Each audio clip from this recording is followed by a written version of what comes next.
And with me, I have Captain Lindsay Price.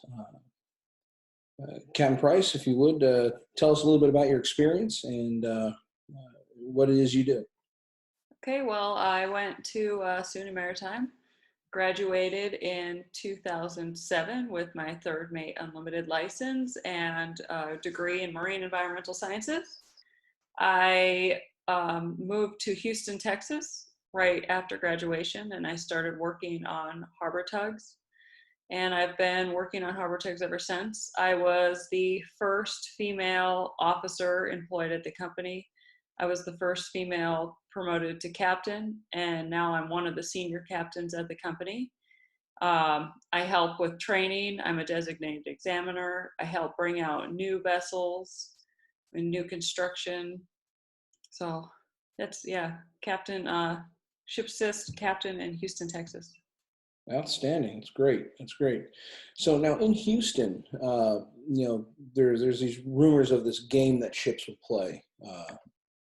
It's kind of informally called Texas Chicken. Can you explain what that is and why something like that needs to happen, in particular in the Houston Ship Channel? Sure. So in the Houston Ship Channel is a very narrow channel that goes up Galveston Bay. And because of the way that the channel is, the narrowness of it, when ships go up, they have what's called bank effect and bank cushion effect. So the bank effect is as the ship goes up the channel, the bow gets pushed off the side of the bank, gets pushed towards the center. So when the ships run up the channel, they have to run the center line of the channel. Now, what happens when two ships meet? They can't meet in the center of the channel. So they call this maneuver the Texas Chicken. And what happens is the two ships are head-on situation. And then at the last minute, they both break, generally to starboard for a port-to-port passage. It has happened the other way, but generally they break to starboard. And then that bow cushion off of each ship pushes each other away. As they pass, the stern suction brings their sterns back together. And by the time they are clear of each other, they're back in the center of the channel. So pretty much like a magnet, you can, I guess, visualize the bow of the ship as the positive, the stern as the negative, and they kind of just push on each other.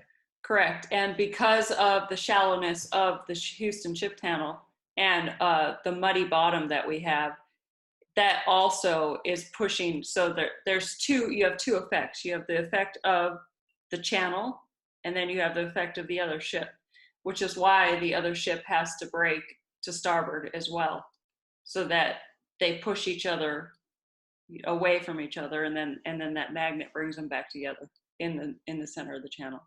Gotcha. Otherwise, they just catch a bank suction and they would just kind of drag them. Basically, their stern would stay dragging along that side of the channel. Correct. Which we've seen, especially as ships make that turn at Bayport, usually heading outbounds where it's real bad. Sometimes they'll catch that suction at Bayport and then they can't break it in time. Yeah, yes, because the Bayport in the Houston Ship Channel is another side channel that breaks off of that channel, and a lot of times there's shoaling that happens right there at that point. So there was an incident.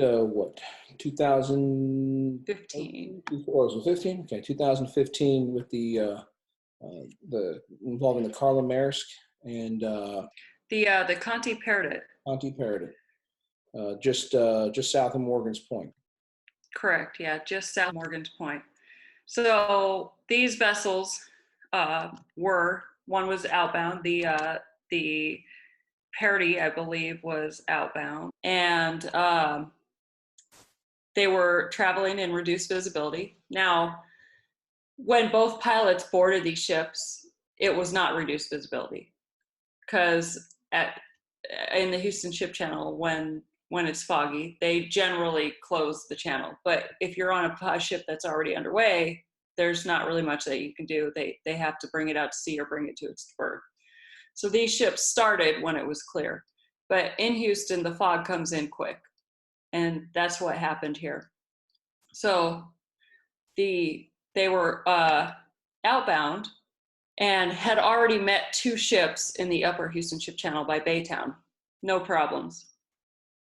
And then the Parody was inbound. The pilot on board the Parody had been having some rudder issues, some steering issues coming up, but there was not a lot of communication between the pilot and the master.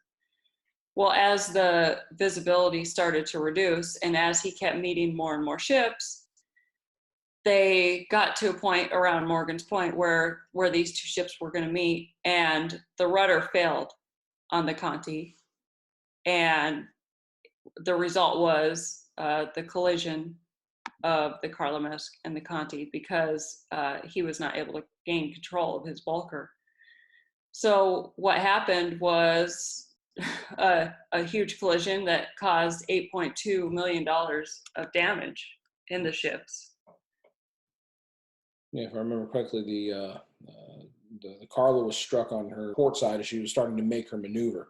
Yeah. She was maneuvering to do the Texas Chicken, but like you said, if one vessel doesn't break, the maneuver doesn't work. They don't have that cushion to work off. Right. They have to break at the same degrees or the same distance, which is a half-mile distance, for the maneuver to work. And because of the reduced visibility, they couldn't see each other. And with the steering failure as well that the Conti had. And I'm guessing that steering issue was not relayed to the Carlamesk pilot on the Carla at all, was it? No. It was specifically that ship, not the Maersk ship, the Conti. The Conti was never. They didn't get to relay that information to the vessels that they were meeting. Yeah, correct. Yeah, and with the NTSB, they found there wasn't good bridge resource management. The pilot and the captain weren't talking. They both knew that there was an issue, but they never spoke about it. And as such, no additional assist tug was brought in to assist on the tail. Correct, yeah, and there was no escort tug. Have there been any other incidents kind of like that recently in the ship channel, or has it pretty much been the most recent one where it was a meeting situation, a head-on situation? No, we did just have one within the last year. We had the 2 tankers that were outbound meeting at the Bayport intersection, which we were just talking about. And they were also setting up to do the Texas Chicken, to do the meeting.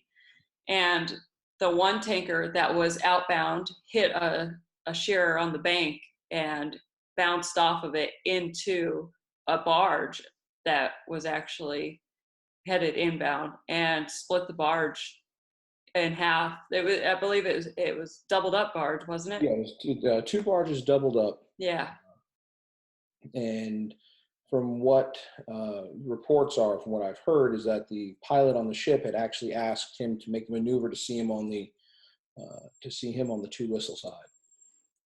Right. That the way his ship was angling, it was going to hit him that way, hit him on the red side of the channel instead of him being able to recover it. And in turn, the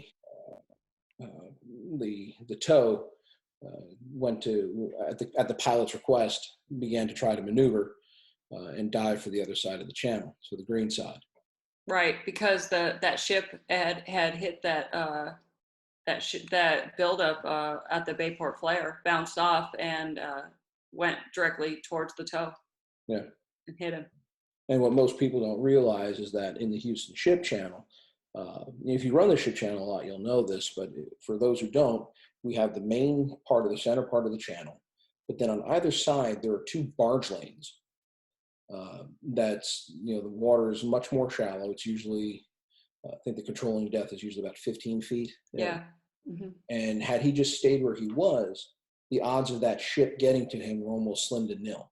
Yeah. It never would have got to him being in the barge lane. Now, it might have pushed up the ground and might have, grounded the tow, but it never would have actually contacted the barges. Being Yeah. being in the, if he was far enough inside the barge lanes. Uh,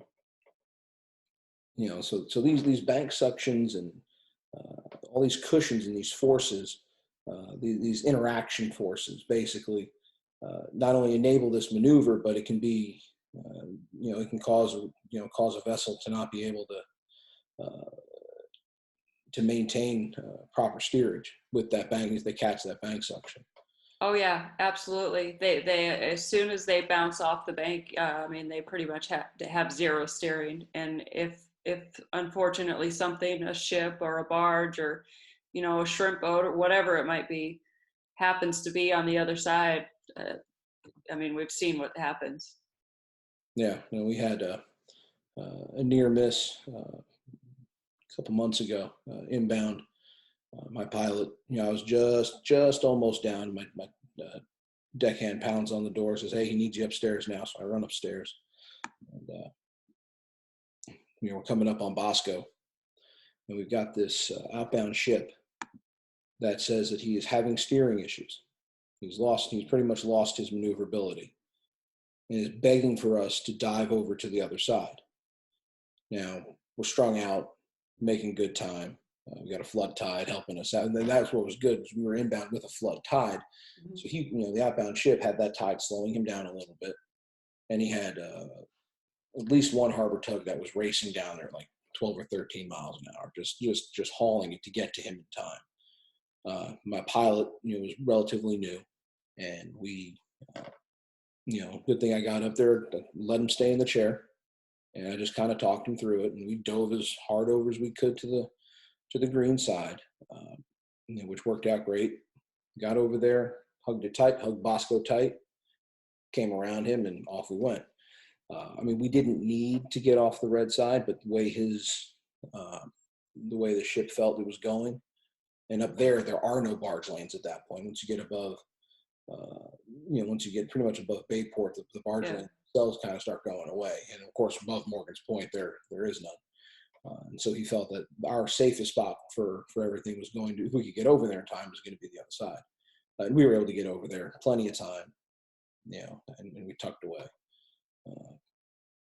Well, and one of the good things about the Houston Ship Channel is that it is a muddy bottom. So, worst case scenario, you run aground and you hit a muddy bottom, but at least we don't have to worry about rocks or, tearing up the hulls of our barges and our vessels.